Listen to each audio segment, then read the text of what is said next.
খবর 24 সাথে আপনাকে স্বাগত। নতুন নতুন খবর জানার জন্য আমাদের চ্যানেলে চোখ রাখুন।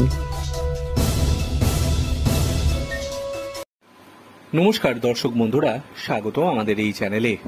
আরজি করের প্রাক্তন অধ্যক্ষ সন্দীপ ঘোষের বেলেঘাটার বাড়িতে একাধিকবার তল্লাশি চালিয়েছে কেন্দ্রীয় সংস্থা। ইতিমধ্যেই ক্যানিং ও সন্দীপের একটি বাংলার হদিশ পাওয়া গিয়েছে। এবার শহরেই আরও দুটি ফ্ল্যাটের সন্ধান মিলল। বেলেঘাটায় যে চারতলা বাড়িতে সন্দীপ ঘোষ থাকেন তার অদূরেই রয়েছে সন্দীপের আরও দুটি ফ্ল্যাট। গ্যারাজে রয়েছে ঝাঁ ছকছকে গাড়িও। এই দুটি ফ্ল্যাটের হদিশ পেয়েছে কেন্দ্রীয় তদন্তকারী সংস্থা। বেলেঘাটা আইডি হাসপাতাল সংলগ্ন একটি আবাসনে দুটি ফ্ল্যাটই যে সন্দীপের তা জানিয়েছেন আবাসনের কেয়ারটেকার। গ্রাউন্ড ফ্লোরে অর্থাৎ নিজের তলায় একটি ফ্ল্যাট অফিস হিসেবে ব্যবহার করতেন সন্দীপ। এছাড়াও 3 তলায় আরও একটি ফ্ল্যাট রয়েছে বলে জানিয়েছেন ওই কেয়ারটেকার। তবে সেখানে খুব বেশি যেতেন না সন্দীপ ঘোষ, তার মধ্যে মাঝে মধ্যে থাকতেন। আবাসনের পার্কিং স্পেসে এসইউভি গাড়িটি দেখে বোঝা যাচ্ছে তার বয়স বেশি নয়। কেয়ারটেকার জানান 3-4 মাস আগে ওই গাড়িটি কেনা হয়েছিল, তারপর থেকেই গ্যারেজেই থাকতো, আর সেই গাড়িতে মাঝে মধ্যে চড়তেন সন্দীপ।